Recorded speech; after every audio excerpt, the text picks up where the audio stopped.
Bien, on va démarrer. Bonjour à tous.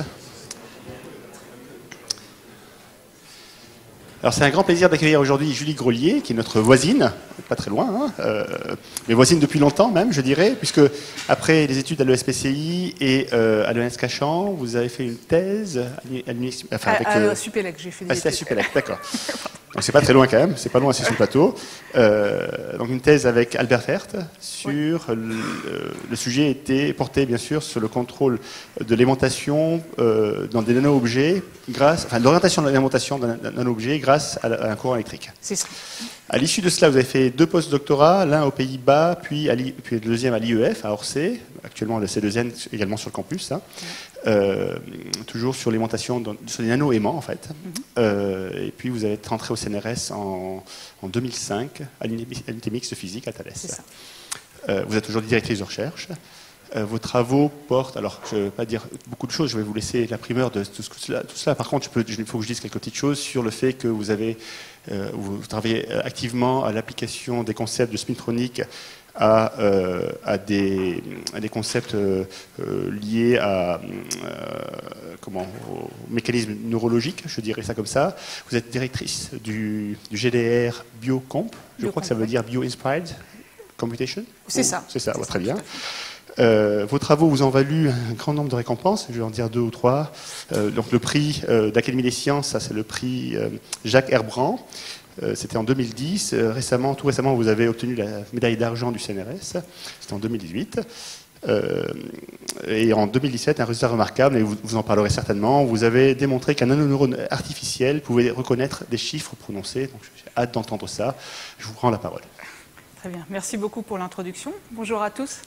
Donc aujourd'hui dans cet exposé, j'aimerais vous montrer que les nouveaux matériaux et la physique peuvent apporter beaucoup au domaine du calcul bio-inspiré et plus généralement dans le domaine de l'intelligence artificielle. Alors, comme vous le savez, il y a eu justement des progrès très impressionnants récemment dans le domaine de l'intelligence artificielle.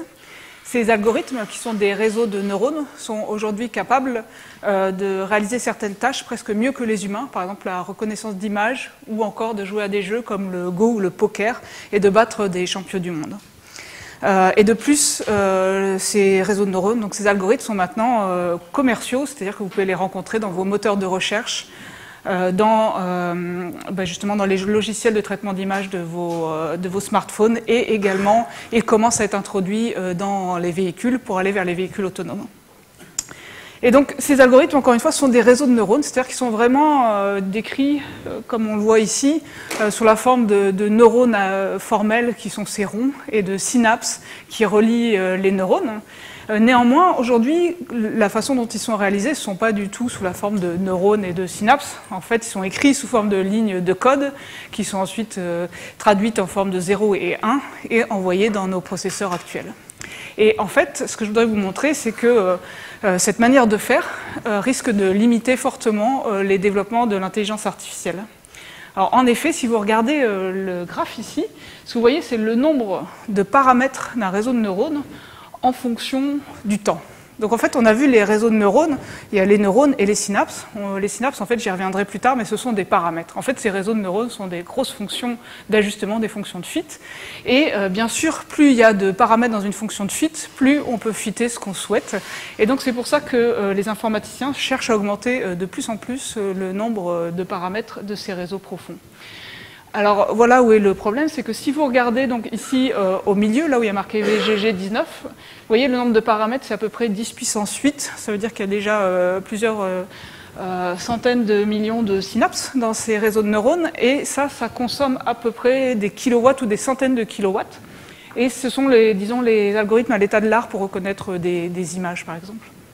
Et vous voyez que la tendance, vraiment ici, c'est une échelle logarithmique. En fait, maintenant, les informaticiens essayent de faire tourner des réseaux énormes. Et ici, c'est 10 puissance 14 synapses, 10 puissance 14 paramètres.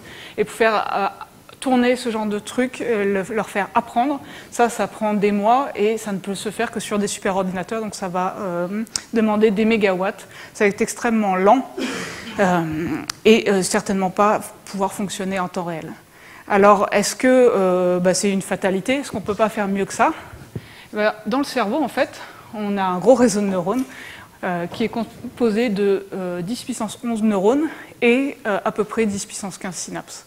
Donc vous voyez que c'est le même ordre de grandeur pour les paramètres, le nombre de synapses. Seulement, nous, notre cerveau, il est capable de fonctionner en temps réel, en tout cas des informations qu'on reçoit du monde autour de nous. Et surtout, il consomme moins qu'une ampoule électrique.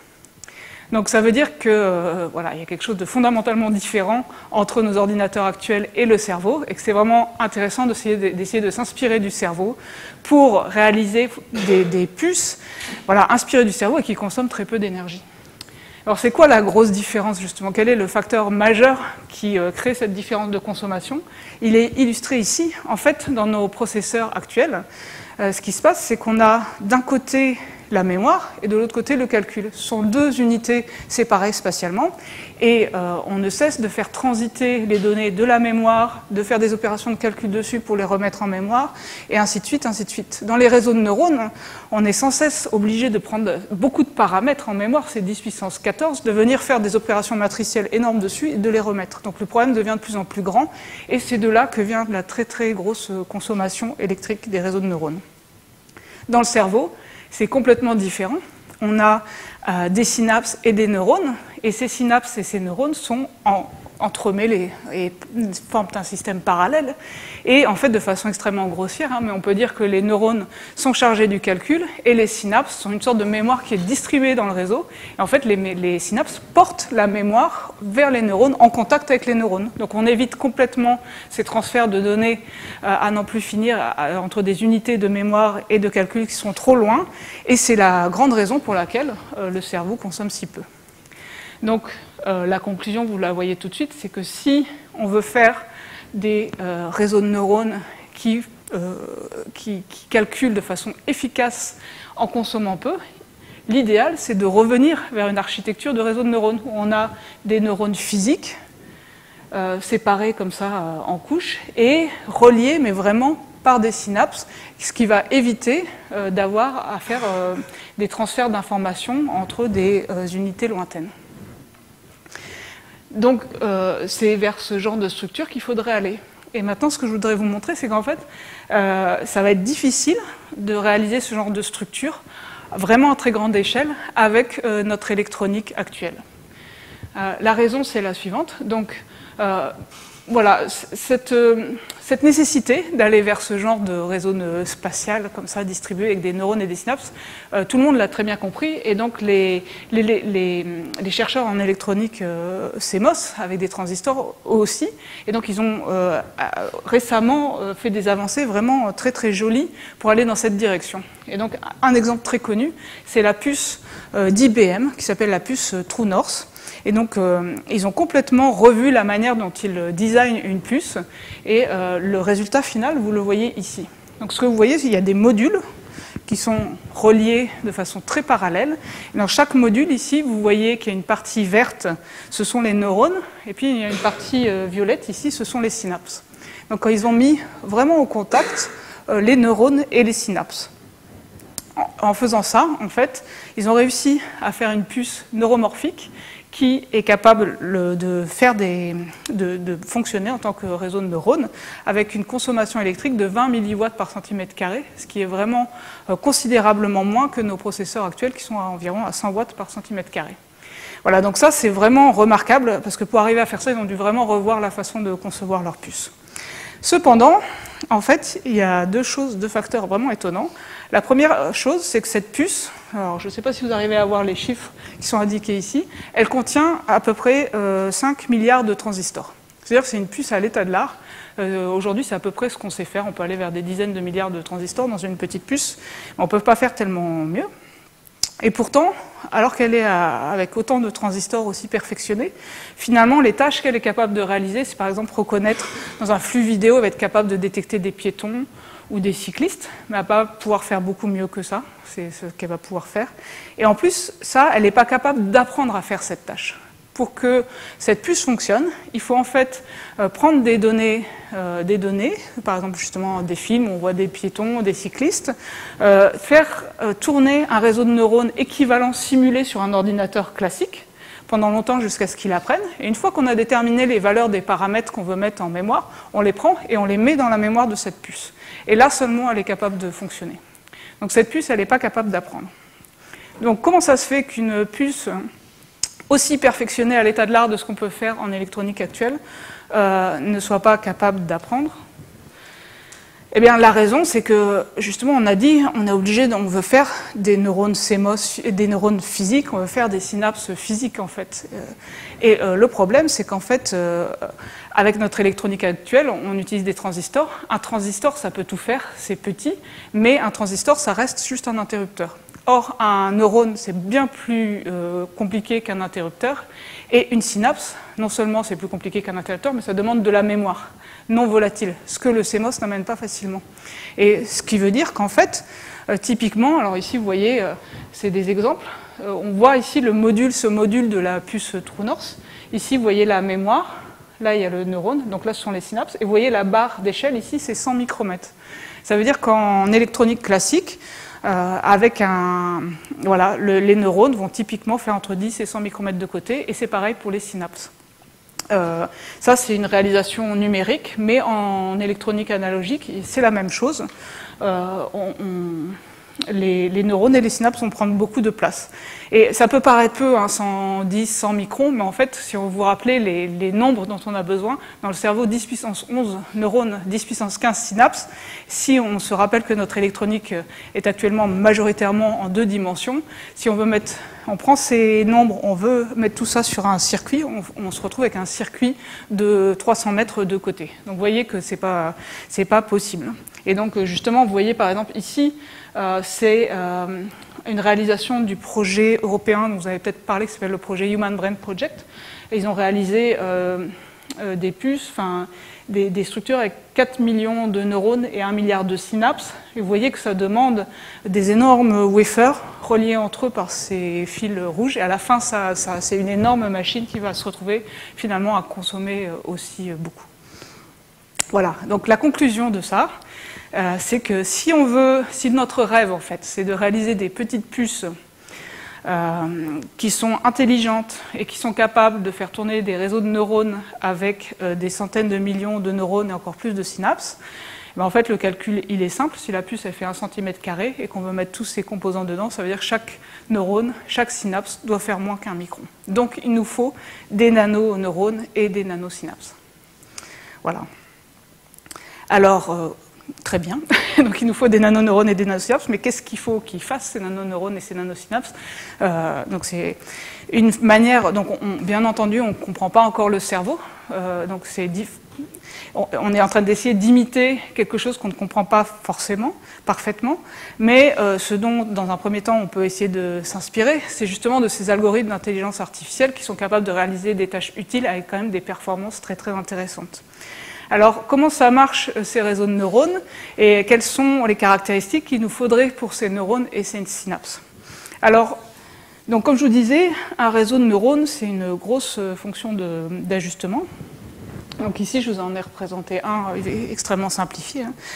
Donc ce que ça fait un réseau de neurones, ça va essayer de réduire la dimensionnalité d'un problème. Donc si par exemple on veut faire de la reconnaissance d'images, on va prendre des images de chats ou de chiens, je ne sais pas, il y aura en entrée, c'est-à-dire qu'on a des images avec des mégapixels, donc on a 10 puissance 6 entrées, sont par exemple les luminosités dans chaque pixel, et à la fin on veut réduire tellement la dimension qu'on veut juste dire c'est un chat ou c'est un chien. Voilà, donc on réduit la dimension. Comment est-ce qu'on peut faire ça? Donc le réseau de neurones, il est constitué de neurones. Donc ce qui est important pour les neurones, en fait, ça doit être des... Voilà, donc pardon. Et ce que j'ai oublié de dire, c'est que donc on met l'entrée à l'entrée, donc on applique les entrées ici à gauche, et cette information va circuler et être guidée dans le réseau de neurones jusqu'à la sortie. Et de manière assez schématique, mais en fait, on peut se dire que l'idée, en fait, c'est quand on présente un chat, par exemple, ce qu'on voudrait, c'est qu'on crée une sorte de réaction en chaîne dans ce réseau qui va toujours aller converger ici jusqu'à ce que cette sortie soit forte. Alors que si c'est un chat, on va essayer de créer, quel que soit le type de chat, une sorte de réaction en chaîne, de sorte que ce soit l'autre neurone qui, à la fin, ait une sortie de valeur élevée. Comment est-ce qu'on peut faire ça? Donc, la première chose, c'est que les neurones, donc ce sont, voilà, comme je l'ai dit tout à l'heure, ils sont responsables du calcul, en fait. Et ce qui est important, c'est qu'ils doivent réaliser une fonction non linéaire. Parce que si la sortie de chaque neurone est proportionnelle à son entrée, en fait, il ne va rien se passer d'intéressant dans ce réseau, on ne va pas réussir à réduire la dimension. Donc, il faut une fonction non linéaire, typiquement avec un peu de saturation éventuellement, de manière justement à aider à guider l'information vers où on veut. Et les synapses, on l'a déjà dit, ce sont des paramètres. Donc en fait, ce que font les synapses, sont des sortes de vannes analogiques pour l'information. Donc elles vont mettre des poids sur les sorties des neurones avant d'aller vers le neurone suivant. Donc en fait, l'entrée d'un neurone, c'est la somme pondérée des sorties des neurones précédents, pondérées par ces poids synaptiques, par ces paramètres que sont les synapses. Et après, le neurone applique sa non-linéarité. Donc vous voyez que les synapses vont permettre de guider l'information dans le réseau. Ok, donc ça c'est le principe, mais maintenant comment en pratique est-ce que ça fonctionne? Alors la plupart des algorithmes actuels fonctionnent de la manière suivante. On dispose d'énormément de données, donc par exemple d'images de chiens et de chats, dont on a étiqueté la valeur, donc on sait que c'est un chien, on sait que c'est un chat. Et ce qu'on fait, c'est qu'au départ, le réseau de neurones est aléatoire, c'est-à-dire que les valeurs des poids synaptiques de ces W sont complètement aléatoires. On applique une entrée, on regarde la sortie. Si jamais la sortie est celle qu'on désire, par exemple on met un chat, la sortie est un chat, on ne change rien aux paramètres. Par contre, si la sortie n'est pas celle qu'on souhaite, on va appliquer un algorithme qui va nous permettre d'ajuster la valeur de chaque paramètre des synapses un petit peu pour qu'on aille un peu plus vers la sortie désirée. Et ensuite, on va présenter une autre entrée et on va améliorer la valeur des paramètres, etc., jusqu'à ce que le réseau converge. Et c'est cette manière, finalement, d'ajuster les poids synaptiques qui fait que ça marche. Et c'est là où tout est le secret des réseaux de neurones actuels. Et donc, la règle qui fonctionne très bien actuellement s'appelle la backpropagation, qui permet vraiment de savoir exactement de combien on doit corriger chaque poids en fonction d'une sortie donnée. Voilà. Donc, voilà comment les réseaux de neurones, qu'on dit profonds en tout cas, fonctionnent actuellement. Et ce qu'on peut en dire, ça veut dire qu'à minima, si on veut réaliser ça sur une puce, ce qu'on veut, c'est réaliser des neurones physiques qui font une fonction non linéaire. Et on voudrait que les synapses soient des vannes de l'information analogiques et non volatiles. C'est-à-dire on veut qu'elles retiennent ces valeurs. Parce que si elles oublient entre chaque image, ça ne fonctionne pas. Voilà, donc aujourd'hui, c'est un champ de recherche extrêmement actif. Il y a beaucoup de possibilités.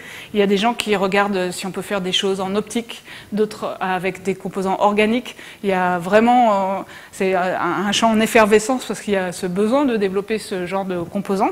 Aujourd'hui, je ne peux pas tout couvrir. Je vais me focaliser uniquement sur les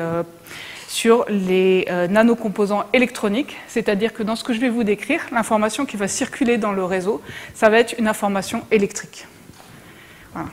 Alors, mon exposé, comme vous voyez ici, sera en deux parties. D'abord, je vais vous montrer ce qui se fait dans le domaine des nanosynapses, puis après, j'aborderai les nanoneurones.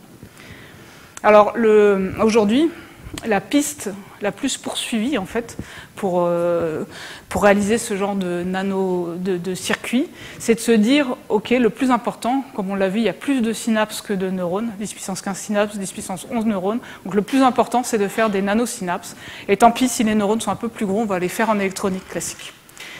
Et l'idée principale aujourd'hui pour faire des nanosynapses, c'est d'utiliser des composants qui s'appellent les memristors. Alors, un memristor, en fait, c'est un composant très simple. Memristor, c'est un raccourci pour memory resistor. Un memristor, c'est juste une résistance qui a un effet mémoire. Et c'est juste un composant très petit qui a cette caractéristique-là, donc de résistance en fonction de la tension. Donc un memristor, c'est juste une résistance électrique, mais qui est ajustable entre plusieurs états. Donc en général, elle a deux états on et off. Et ce que vous voyez sur la caractéristique qui est indiquée ici, c'est qu'en fait, suivant la manière dont on cycle la tension aux bornes de ce composant, eh ben, en fait, on va pouvoir atteindre, suivant le cycle, plusieurs valeurs de résistance. Donc, on voit ici qu'on a une résistance, donc c'est une vanne pour l'électricité, ajustable. Et ce qui est important aussi, c'est que vous voyez sur le graphe ci-dessus, c'est que quand on coupe le courant, la résistance reste à la valeur où elle était. Donc c'est une résistance ajustable, non volatile. Voilà, c'est ça un memristor. Bon, ok, c'est le principe. Comment on fait en pratique? Alors, en fait, c'est très facile de faire des memristors. Il y a toute une, donc il y a énormément de manières d'avoir des memristors. Alors, les plus connus, ce sont les deux types que je décris ici. Donc, le premier type de memristor sont les memristors à oxydoréduction. En fait, on les appelle aussi resistive switching memories. Donc, le principe, on est assez simple. L'idée, c'est qu'on prend deux électrodes métalliques avec au milieu une couche isolante de 300 nanomètres peut-être. Donc au début, la résistance entre ces deux électrodes est très élevée. Et ce qu'on va venir faire, c'est qu'on va appliquer une tension.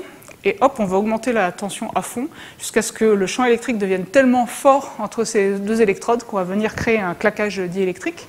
Et par exemple, les atomes ou des ions provenant des électrodes vont diffuser et créer un pont métallique entre les deux électrodes.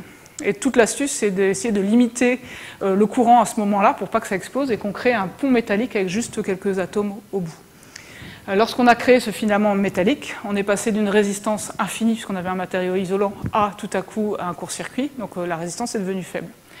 Donc l'histoire ne serait pas très intéressante si on s'arrêtait là, mais toute l'idée c'est qu'en fait, ensuite, maintenant, une fois qu'on a créé ce pont métallique, qui est tout petit au bout, atomique, quand on applique une tension positive ou négative, on va pouvoir rétracter le pont ou le reconstituer, et ainsi on peut avoir ces variations analogiques de la résistance. Alors, donc ça, c'est la méthode la plus connue. Une autre méthode très intéressante qui est aussi très poursuivie dans l'industrie, c'est d'utiliser des matériaux à changement de phase, donc les matériaux des compact disques. En effet, ces matériaux, lorsqu'on leur applique des champs électriques, des courants électriques forts et d'impulsions d'amplitudes différentes, on peut les transformer d'une phase cristalline à une phase amorphe. Or, le courant électrique, lorsque la configuration est cristalline ou amorphe, ne va pas se propager pareil dans ce type de matériaux. Et donc, on va avoir des résistances différentes pour l'état cristallin et pour l'état amorphe. Donc, on va pouvoir avoir des résistances hautes et basses. Et comme on est capable de créer des états mixtes cristallins amorphes, on va pouvoir avoir des états de résistance intermédiaires. Et donc, ça crée aussi des memristors. Donc, aujourd'hui, ce sont les deux types de memristors les plus étudiés. La physique en est extrêmement compliquée parce qu'en plus de ces phénomènes de mouvement d'ions, il y a des phénomènes d'échauffement, de changement de phase, beaucoup de choses à comprendre dans les deux types de memristors en fait. Ce que vous voyez, c'est qu'ici les variations de résistance sont dues à des mouvements atomiques dans les deux cas dans le matériau.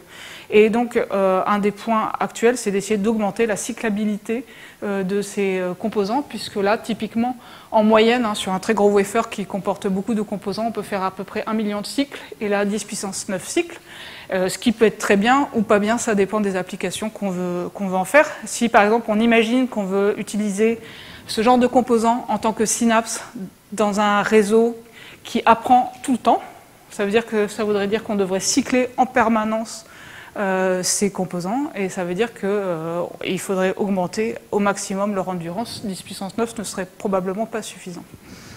Donc, nous, au laboratoire, par exemple, on s'intéresse à essayer de trouver aussi des memristors dont les variations de résistance ne seraient pas dues à des mouvements d'atomes à l'intérieur du composant, mais seraient dues à des effets électroniques fins. Donc, par exemple, ce qu'on a proposé, c'est ce memristor suivant, là. Donc, ce que vous voyez ici, c'est l'idée, c'est qu'on prend une jonction tunnel. Donc, on a deux électrodes métalliques. Ici, c'est en bleu et en rouge. Et cette jonction tunnel, donc la barrière tunnel va décider de la résistance en fait du passage des électrons par effet tunnel, lorsqu'on applique une tension au bord de la jonction tunnel. Et ce qu'on a fait ici, c'est qu'on a pris une barrière tunnel un peu spéciale, elle est ferroélectrique. Donc, elle a une polarisation électrique. Il se trouve que ce qu'on a fait, c'est que les deux métaux ici, on les a choisis assez différents, de sorte qu'ils vont écranter le champ électrique dû à la barrière ferroélectrique de manière différente. Ce qui fait que lorsque la polarisation électrique pointe vers le haut ou vers le bas, l'écrantage va être différent en fait. Et en moyenne, la valeur de la barrière tunnel, enfin la valeur de la barrière va être différente. Et du coup, suivant que la polarisation est vers le haut ou vers le bas, on va avoir un état de résistance haut ou bas. Ici, vous voyez qu'on est capable d'aller à peu près entre 10 puissance 5 ohms et 10 puissance 8 ohms. Et ce qui est vraiment intéressant également, c'est qu'une polarisation électrique se renverse rarement de façon abrupte, en fait, surtout dans un matériau ferroélectrique fin. Ici, c'est juste quelques nanomètres d'épaisseur pour cette barrière de BFO. Et donc, du coup, lorsqu'on applique une tension pour venir renverser la polarisation électrique, ça va se faire par nucléation d'un domaine de polarisation opposée, puis ensuite par expansion ou création, nucléation de plein de petits autres domaines, petit à petit. Et donc, c'est pour ça qu'on peut avoir des configurations où on a des états intermédiaires, et on peut ainsi créer un memory store. Voilà, donc on travaille actuellement à développer ce memory store. Alors, au-delà du fait que les memory stores finalement sont des vannes pour le courant électrique et qui ont un effet mémoire, en fait c'est encore mieux que ça. Parce qu'en fait, comme je vous ai dit, le principe vraiment du calcul du réseau de neurones, c'est qu'en fait, un neurone reçoit la somme pondérée par les synapses des neurones précédents. Or, faire cette somme pondérée et les multiplications en CMOS, c'est très compliqué. C'est aussi un autre problème qui prend beaucoup d'énergie. Or, les memory stores permettent de le faire par leur physique, directement. En effet, vous voyez, si on prend les memory stores, si on place les memory stores dans une structure comme ça, qui s'appelle crossbar, c'est-à-dire ce que vous voyez ici, en fait, ce sont les électrodes qui permettent d'amener le courant vers les memory stores. Et à chaque croisement ici des électrodes, vous avez entre les deux un point memory store. Vous voyez que si ici vous branchez des neurones à chaque électrode et que ces neurones appliquent des tensions VI, le courant qui ressort ici, donc ici vous avez des memory stores et des conductances différentes, le courant qui ressort là, simplement par les lois de Kirchhoff, c'est la somme pondérée par les memory stores des tensions appliquées. Donc on réalise par la physique la fonction qu'on voulait faire. Et ça, c'est vraiment chouette. Pourquoi ? Parce que ça permet d'envisager vraiment de connecter extrêmement densément des couches de neurones par des memory stores. Voilà. Donc, les prédictions théoriques disent que si jamais on arrive à faire des gros réseaux comme ça, et que si jamais en plus on arrive à les empiler, et que si jamais en plus on arrive à leur amener du courant donc c'est-à-dire qu'on fait les neurones ici, on en prend une galette de silicium, on fait des neurones en CMOS, on crée des vias qui viennent amener des courants vers ces différents étages de crossbar. On peut, en théorie, arriver à 10 000 synapses par neurone, ce qui est l'équivalent de la connectivité du cerveau humain. Mais tout ceci reste à démontrer. Aujourd'hui, ce qu'on sait faire, c'est des crossbars avec à peu près 100 par 100 synapses. Si on voulait aller au-dessus, au-delà, un des soucis qu'on va venir rencontrer, c'est que ce sont juste des résistances. Quand on fait des gros réseaux purement résistifs, les courants électriques passent partout et on perd l'information qu'on souhaite. Donc pour aller plus loin, il est probablement nécessaire de venir mettre des transistors sous chaque point memory stiff ici, et ça va limiter la densité de ce genre de réseau, et voilà. Alors, un des points positifs pour le développement de ces très grands réseaux, c'est qu'en fait, ces memory stores sont très intéressants aussi en tant que mémoire binaire. Et donc, pour ces raisons-là, ils sont aujourd'hui développés dans l'industrie. Par exemple, récemment, certains portables Lenovo ont été équipés de mémoire basée sur des sortes de memory stores qui s'appellent 3D Crosspoint. A priori, il semblerait que ce soit des mémoires à changement de phase, donc des memory stores à changement de phase. Donc, ces progrès sur les mémoires binaires au niveau industriel sont très intéressants parce qu'en fait, ce sont vraiment des composés, des matériaux extrêmement similaires et ensuite pourraient être transposés pour faire ces réseaux de neurones, ces réseaux de synapses. Mais en ce qui concerne les réseaux de synapses et justement de réaliser des réseaux de neurones avec les memory stores, c'est encore un champ de recherche assez naissant.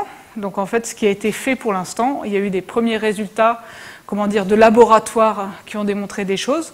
Donc, par exemple, un des résultats les plus impressionnants, il a été obtenu par une équipe d'IBM. Ils ont réalisé un crossbar avec sous chaque point mémoire, il y a un sélecteur, un transistor. Ils ont à peu près, ça réalise 165 000 synapses. Donc il y a juste les synapses, ils ont imité les neurones avec des composants de laboratoire, des équipements de laboratoire pour pouvoir appliquer des tensions. Après ils ont mesuré la sortie aussi avec des équipements de laboratoire.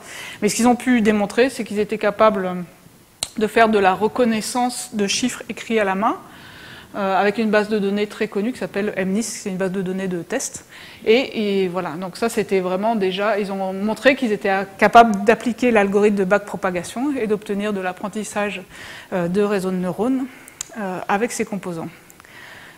Donc le taux de succès réalisé, pour l'instant, c'est 82% sur cette base de données, en fait, ce qui est assez bas. Et la raison pour ça, c'est qu'en fait, dans les algorithmes de réseaux de neurones, la backpropagation, dont je vous ai parlé, qui est cette loi d'apprentissage, nécessite de venir changer les poids avec une précision extrême, souvent des facteurs de l'ordre de 10-3. Or, avec un composant physique nanométrique, où vous imaginez que vous avez un filament métallique qui est en train de faire des siennes, que ça va être dur d'avoir ce genre de précision.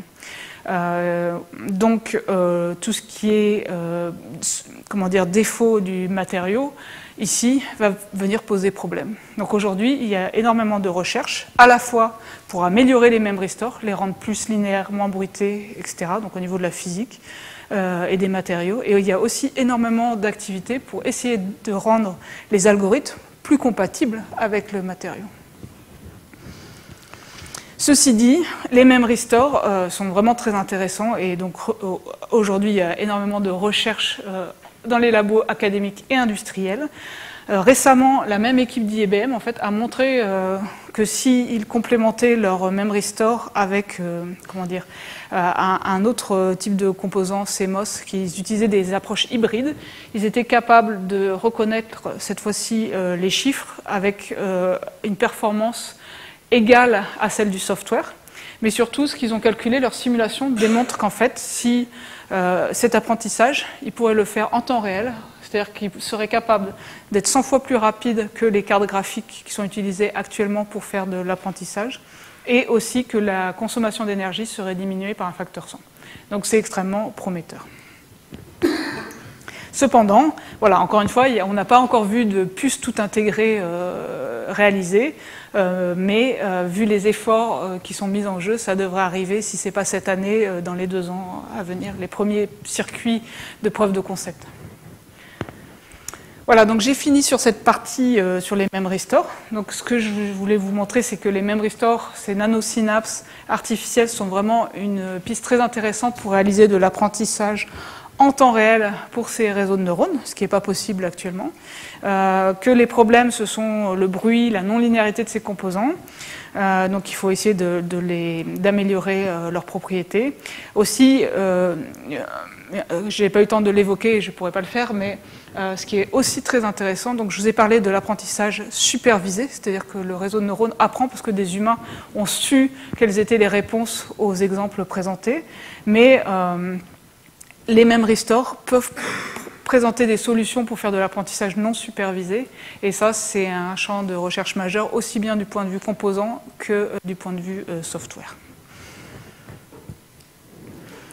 Voilà, donc aujourd'hui, faire des nanosynapses memory store reliés à des neurones en CMOS, c'est la piste de recherche la plus poursuivie. Néanmoins, quand on regarde les chiffres mis en jeu, il y a quand même 10 puissance 11 neurones dans le cerveau, donc ça pourrait être intéressant de faire aussi des nanoneurones. Voilà, donc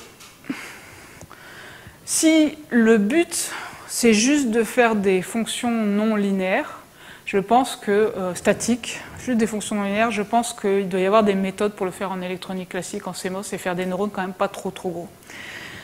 Mais il se trouve que dans le cerveau, les neurones, c'est bien plus qu'une fonction non linéaire. Vous savez certainement que les neurones, en fait, émettent des impulsions. Ils émettent des impulsions. Ces impulsions, en fait, donc ici, vous avez un neurone biologique.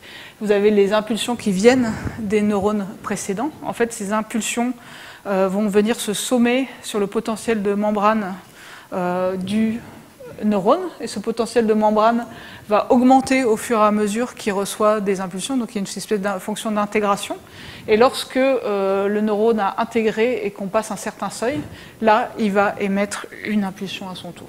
Et donc dans les réseaux de neurones actuels, dans les algorithmes, en fait, ce qu'on oublie, c'est toute cette partie oscillante où le neurone va émettre ses impulsions, et simplement ce qu'on se dit, c'est que la fonction non linéaire représente la fréquence de sortie du neurone en fonction de la fréquence d'entrée. Mais en réalité, les neurones, en fait, ce sont des sortes d'oscillateurs à relaxation. Lorsqu'ils reçoivent une stimulation constante, ils vont émettre des signaux périodiques. Donc on peut voir les neurones comme des oscillateurs non linéaires. Et en fait, donc, dans notre cerveau, les neurones sont sans cesse en train d'osciller avec cette dynamique non linéaire. Les synapses reçoivent ces impulsions des neurones et vont évoluer dynamiquement en fonction de ce qu'ils reçoivent. Et de cette manière, notre cerveau peut être vu comme un énorme système dynamique non linéaire. Et c'est bien connu qu'en fait, suivant les parties du cerveau ou aussi suivant le contexte qu'on est en train de faire, les dynamiques qu'on peut enregistrer dans le cerveau peuvent paraître extrêmement chaotiques ou complexes, ou au contraire très très harmoniques. En fait, des régions entières du cerveau, les neurones qui pourtant normalement peuvent émettre de manière complètement différente, dans certains moments peuvent tous se synchroniser et donc tous en phase, donc c'est ce qu'on voit ici. Et c'est comme ça qu'en fait, c'est grâce à ces phénomènes de synchronisation de grandes assemblées de neurones qu'on est capable de venir capter par électroencéphalographie des signaux en dehors du cerveau, parce qu'on ne serait pas sensible au signal de chacun des neurones s'ils n'étaient pas tous coordonnés. C'est comme ça qu'on arrive à les reconnaître. Donc, voilà, et donc ce genre ces considérations ont amené un grand nombre de scientifiques des neurosciences computationnelles à voir les réseaux de neurones plus comme des systèmes de dynamique non linéaire, à modéliser les neurones comme des oscillateurs non linéaires et à modéliser les synapses comme une sorte de couplage modulable entre les neurones. Et donc il y a eu beaucoup de propositions de manières de calculer, de faire de la reconnaissance de motifs grâce à des réseaux non linéaires. Et ça, c'est bien sûr très intéressant d'essayer de faire sur une puce en utilisant des oscillateurs nanométriques et de voir si on est capable de calculer grâce à leur dynamique non linéaire, à leur synchronie. Aujourd'hui, il y a beaucoup de travail là-dessus également. Une des difficultés, c'est lorsqu'on a des nano-oscillateurs, encore une fois, à chaque fois qu'on a des nano-composants, leur comportement est dur à régler, il n'est pas forcément stable dans le temps, etc.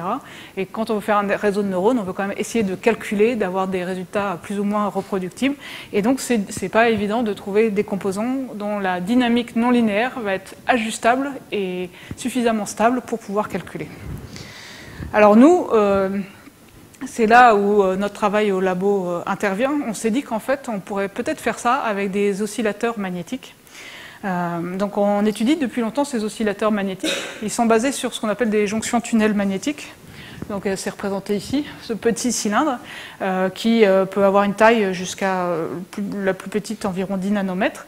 Ces jonctions tunnels magnétiques, ce sont déjà les cellules mémoire magnétiques qui sont développées dans l'industrie actuellement. Il y a déjà des prototypes de mémoire magnétique avec des milliards de ces jonctions commandées par du CMOS. Donc ces composants sont compatibles avec le CMOS. Et donc ils sont composés de 2 nano-aimants empilés, séparés par une barrière isolante. Et lorsqu'on les utilise en mode mémoire, on utilise le fait que les 2 aimants peuvent avoir leur pôle nord dans le même sens ou pointant de manière opposée. Ça permet d'encoder des 0 et des 1. Mais il y a un autre mode de fonctionnement de ces nanodispositifs où on envoie un courant perpétuellement à travers la jonction. Ce qui se passe, si on fait ça, c'est que le courant électrique va passer à travers le premier nano-aimant, et là, il va se polariser en spin, et ça veut dire que quand il va arriver sur l'aimant supérieur, il va lui apporter du spin, et ce transfert de spin va permettre, si on envoie un courant continu, de générer, sous certaines conditions, des précessions entretenues de l'aimantation. Voilà, donc ça, ce qui est intéressant, c'est qu'en plus, ces jonctions tunnels magnétiques sont des éléments magnétorésistifs, donc les mouvements d'aimantation vont être transformés en tensions aux bornes de la jonction tunnel. Des tensions qui sont facilement détectables, il suffit de mettre un voltmètre ou un oscilloscope. Ici, vous voyez un résultat expérimentable, c'est la tension en fonction du temps pour un courant fixé. Vous voyez les oscillations et vous voyez l'amplitude de la tension. Alors ici, on est environ à 300 MHz, mais suivant les matériaux, suivant la taille du dispositif, on peut aller jusqu'à des dizaines de gigahertz. Alors, ce qui est intéressant, donc ici, ce que vous voyez, c'est qu'en fait, par exemple, ce que j'ai représenté, l'amplitude des oscillations est une fonction non linéaire du courant injecté. En effet, l'amplitude des oscillations va dépendre du courant qu'on envoie et la trajectoire de l'aimantation va se déformer en fonction de l'amplitude du courant. Et comme une aimantation évolue sur une sphère, c'est très non linéaire. Et donc, on va avoir ce genre de caractéristiques. Qu'est-ce que ça veut dire? Ça veut dire que notre jonction tunnel, elle est capable d'appliquer une non-linéarité à une entrée électrique, mais c'est plus intéressant que ça, elle est capable, comme elle est micro-ondes, elle est capable de l'envoyer dans les micro-ondes. En fait, elle est capable de faire quelque chose, de transformer non-linéairement l'entrée et ensuite d'émettre le résultat. Voilà, donc nous on s'est dit que c'était assez intéressant, et donc on a voulu montrer que notre jonction tunnel magnétique était capable de fonctionner comme un nanoneurone. Donc le premier pas qu'on a fait, c'est de se dire, pour vraiment le démontrer, ce serait bien de faire une tâche de reconnaissance de forme. Comment faire une tâche de reconnaissance de forme avec un seul neurone? On peut utiliser une stratégie qui s'appelle le multiplexage en temps. Donc en fait, ce qu'on a fait, c'est que notre jonction, on l'a fait jouer, on a imité tout un réseau de neurones, et on a fait en sorte que la jonction joue le rôle de tous les neurones les uns après les autres. Donc on a pris... donc avec une seule jonction, avec ce multiplexage temporel, on a imité un réseau de 400 neurones. Et ce qu'on a fait, c'est qu'on a pris des chiffres prononcés par différentes personnes, des chiffres de 0 à 9, et on a utilisé une stratégie qui s'appelle le réservoir computing pour calculer, bref. Et à la fin, ce qu'on a pu montrer, c'est que notre nanoneurone était capable de reconnaître ces chiffres prononcé, indépendamment de la personne qui parlait, avec une précision de 99,6%, ce qui est équivalent à ce que font des neurones bien plus gros, et ce qui est équivalent à ce que fait le software sur la même base de données avec la même approche. Donc c'est juste un nanoneurone, mais le fait d'avoir obtenu ces résultats, ça valide leur utilisation en tant que neurone. Voilà, mais bien sûr, le but, c'est pas de s'arrêter là. Pour faire vraiment des choses intéressantes, il faudrait qu'on aille vers des vrais réseaux de neurones et qui soient capables d'apprendre. Et pour aller vers ça, on pense que nos nano-oscillateurs ont vraiment une qualité forte, c'est que non seulement ils sont capables de envoyer par ondes radio le résultat, mais ils sont capables de modifier leur comportement en fonction des ondes radio qu'ils reçoivent. En effet, la fréquence de ces oscillateurs et leur fréquence et leur amplitude sont extrêmement ajustables en fait, en fonction du courant continu ou du champ magnétique qu'ils reçoivent. Et grâce à cette propriété d'ajustabilité de leur fréquence, ils sont capables de modifier leur comportement dynamique de façon très importante en fonction de signaux micro-ondes qu'ils reçoivent. Et notamment, ils peuvent se synchroniser assez facilement à des signaux micro-ondes qu'ils reçoivent. Donc, ils peuvent même se synchroniser aux signaux micro-ondes reçus d'autres oscillateurs. Et donc ça ouvre la possibilité, peut-être, de réaliser ce genre de réseau où on a des couches de neurones qui reçoivent une entrée, émettent leurs résultats et l'envoient vers d'autres couches de neurones qui vont, eux, modifier leur comportement dynamique en fonction des informations reçues, et ainsi de suite, ainsi de suite. La manière dont on peut calculer avec ce type de réseau de neurones reste complètement à inventer, à déterminer, mais pour en avoir une intuition, on peut se dire que si ce neurone-ci a envoyé une information importante à celui-là et que donc il l'a influencé, s'il l'a beaucoup influencé, celui-là va se synchroniser à celui-ci, et donc ils vont avoir la même fréquence. Donc d'avoir deux neurones qui ont des fréquences proches, c'est significatif d'une synapse forte, alors que si ces neurones-là, par exemple, ont des fréquences qui n'ont rien à voir, complètement décorrélées, c'est l'équivalent d'une synapse faible. Donc ce qu'on a voulu faire, c'est essayer de donner une première preuve de concept de ce genre de choses. Donc ce qu'on a fait, c'est qu'on a réalisé un petit réseau de neurones avec des oscillateurs. Donc maintenant, on est passé de 1 à 4. On a pris 4 nano-oscillateurs ici. Et ce qu'on a fait, c'est qu'on a imité les neurones de la couche précédente avec des sources micro-ondes qu'on envoie vers les oscillateurs. Et encore une fois, ce qu'on a voulu démontrer, c'est une tâche réelle. Donc ce qu'on a voulu montrer, c'est qu'un petit réseau comme ça était capable d'apprendre à classifier des données grâce à leur ajustabilité et grâce à des phénomènes de synchronisation. Donc pour ça, on a pris encore une base de données qu'on peut trouver sur Internet, où cette fois-ci ce sont des voyelles prononcées par différentes personnes, et le but c'est de reconnaître les voyelles. Voilà. Et donc ça c'est une collaboration entre donc, mon équipe à CNRS Thales, le groupe de Damien Kerlioz au C2N, et nos collaborateurs au Japon, avec lesquels on a réalisé cette étude. Alors comment est-ce qu'on a procédé ? Donc ce qu'on a fait, c'est qu'on a pris nos 4 jonctions tunnels magnétiques, là, nos 4 oscillateurs, on les a reliés entre eux électriquement. Et ici, donc c'est vraiment un schéma qu'on voit ici. Hein. Ce que vous voyez en bleu, c'est la boucle micro-ondes. Voilà, c'est la boucle micro-ondes. Et en plus, on est capable d'envoyer dans chaque oscillateur un courant continu indépendamment. C'est-à-dire qu'on est capable de régler leur fréquence indépendamment grâce à ce courant continu. Et ici, ce que vous voyez, par contre, c'est la réponse quand on branche un analyseur de spectre aux bornes de cette boucle micro-ondes. On observe cette réponse. Donc ça, c'est la réponse expérimentale. Donc, qu'est-ce que vous voyez sur ce schéma ? Vous voyez que, comme chaque oscillateur reçoit un courant différent, ils ont chacun une fréquence différente, on a 4 pics émis sur l'analyseur de spectre. Donc ça, c'est la réponse de notre réseau de neurones quand il n'a pas d'entrée. Maintenant, on veut mettre des entrées. Pour mettre des entrées, en fait, au-dessus des oscillateurs, on a fait par lithographie une strip line, donc juste une antenne, en fait. Hein, et à travers cette antenne, on peut envoyer des signaux micro-ondes qui vont constituer nos entrées. Donc nous, on a 2 sources micro-ondes, parce que c'est ce qu'on a dans le labo. On n'avait que 2, donc on a 2 entrées. Les entrées sont les fréquences de ces sources. Et lorsqu'on envoie ce courant micro-ondes à travers la strip line, ça va créer un champ magnétique au-dessus des oscillateurs, un champ magnétique micro-ondes au-dessus des oscillateurs, et qui va perturber leur dynamique. Et ce que vous voyez ici, c'est le spectre, enfin la réponse des oscillateurs, lorsqu'on envoie une source à la fréquence A ici, et une source à la fréquence B. Ces pics en rouge correspondent aux entrées. Et ce que vous voyez principalement, c'est qu'avant on avait 4 pics, maintenant on n'en voit plus que 3. En fait, ce qui se passe, c'est que les oscillateurs ils sont attirés par les sources. Ils ont envie de s'y synchroniser. Donc, en fait, les 2 oscillateurs-là se sont rapprochés de la source A. Et le 4e oscillateur, il a tellement été attiré par la source B qu'en fait, il est complètement synchronisé. Et il a acquis la pureté spectrale de B. Il est contenu. Là, on ne le voit pas. Donc là, il faut me croire, je suis désolée, mais c'est un phénomène qu'on a étudié depuis longtemps. Et donc, on sait que l'oscillateur 4 est synchronisé à la source B. Et vous voyez que, bien sûr, ces phénomènes de synchronisation, qui va se synchroniser à la source ou pas, va dépendre des fréquences FA et FB. Et donc, ce qu'on a fait, c'est qu'on a cartographié les réponses, les états de synchronisation en fonction des fréquences FA et FB. Dans cette carte, ici, pour chaque couleur correspond à un état de synchronisation. Donc ici, c'est l'oscillateur 4 qui est synchronisé à la source B. Ici, c'est l'oscillateur 1 qui est synchronisé à la source A. Et ici, 3 est synchronisé à A et 4 à B.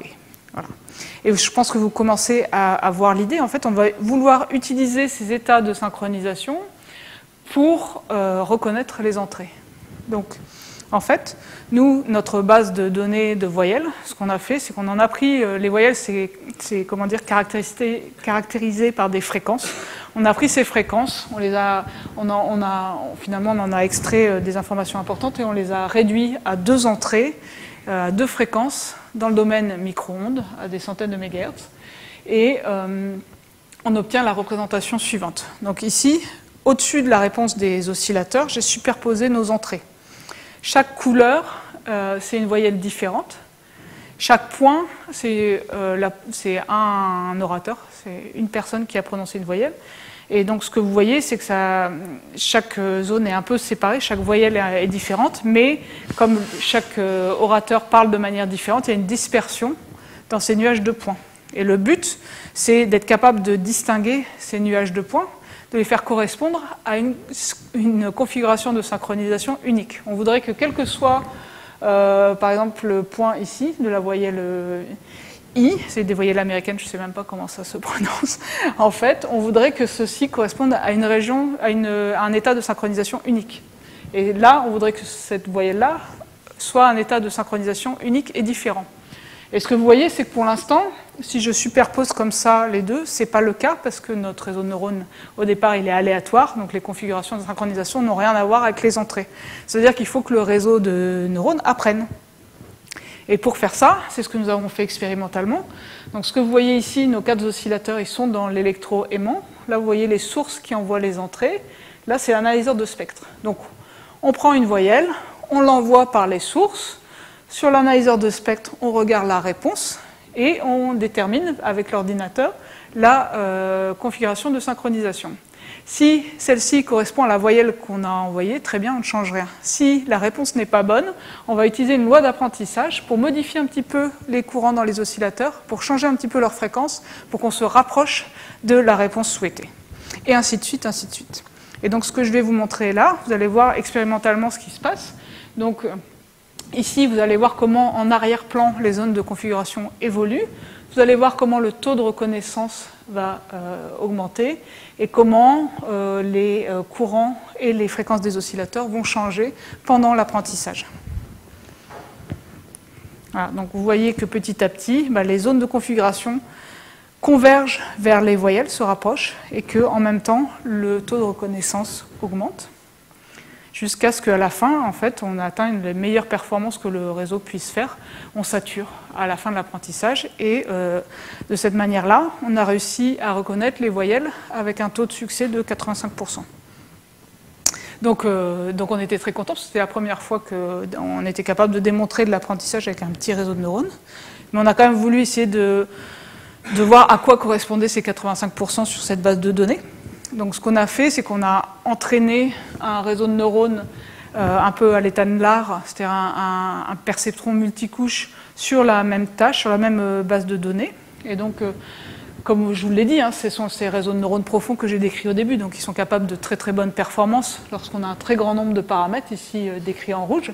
Donc ici, ce que vous voyez, c'est le taux de reconnaissance en fonction du nombre de paramètres.